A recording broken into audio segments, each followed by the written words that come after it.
And welcome this Friday night to Hannity. Tonight, the deep state, the Democratic Party, the media mob, they are once again teaming up to promote yet a brand new conspiracy theory. This time, the hysteria might be worse than ever. You have two MSDNC fan favorites. They are now suggesting that Donald Trump should be executed. Can't make it up. Also tonight, remember John Paul Mac Isaac, the computer repairman?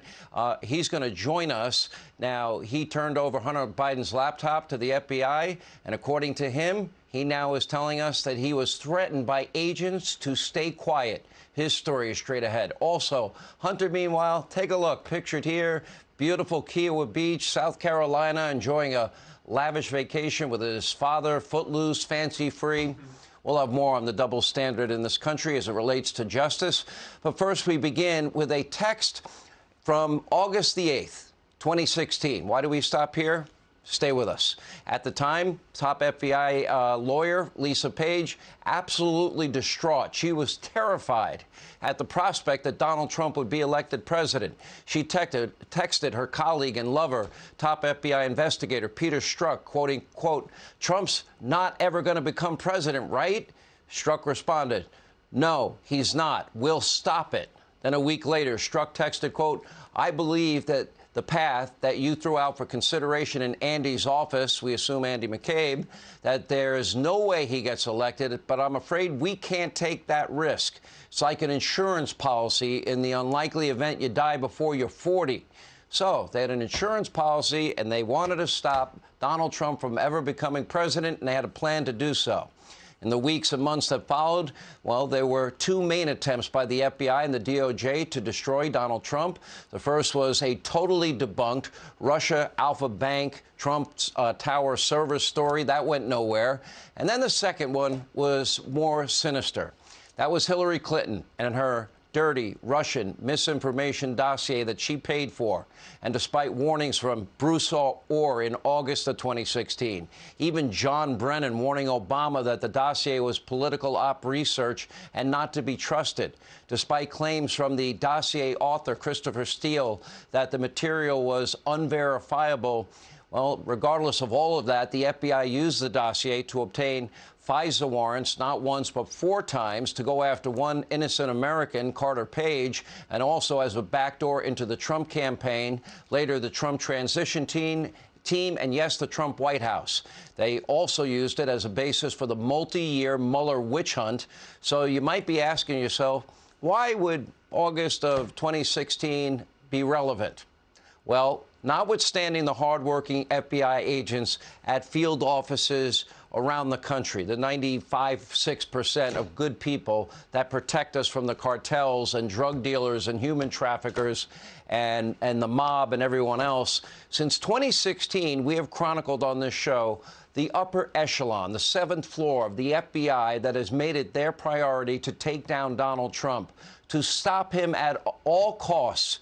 And I've been one of the biggest supporters of law enforcement my entire career, over 35 years in radio, 26 years here on the Fox News channel.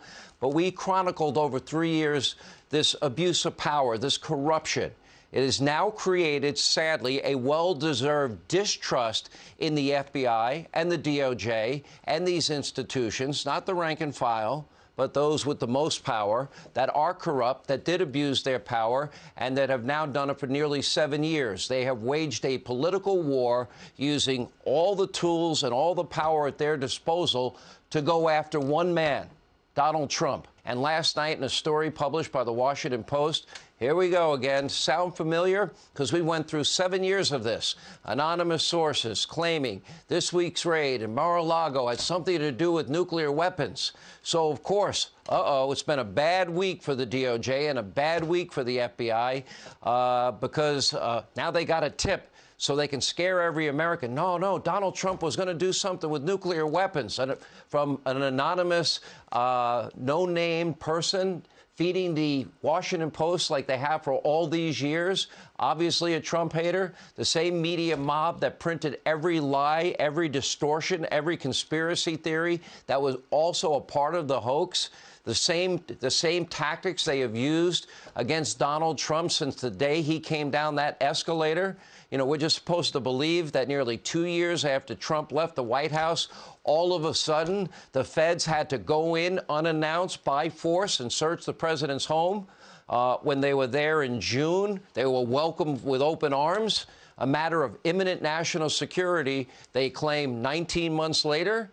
And according to newly released court documents, the raid had something to do with a violation of the very broad, rarely used Espionage Act of 1917. And more specifically, the warrant cites 18 U.S. 793, gathering, transmitting, or losing defense information, along with 18 U.S.C. 2071, which is concealment, removal, or mutilation of records, 18 U.S.C. 1519, the destruction, alteration, or falsification of records in federal investigations.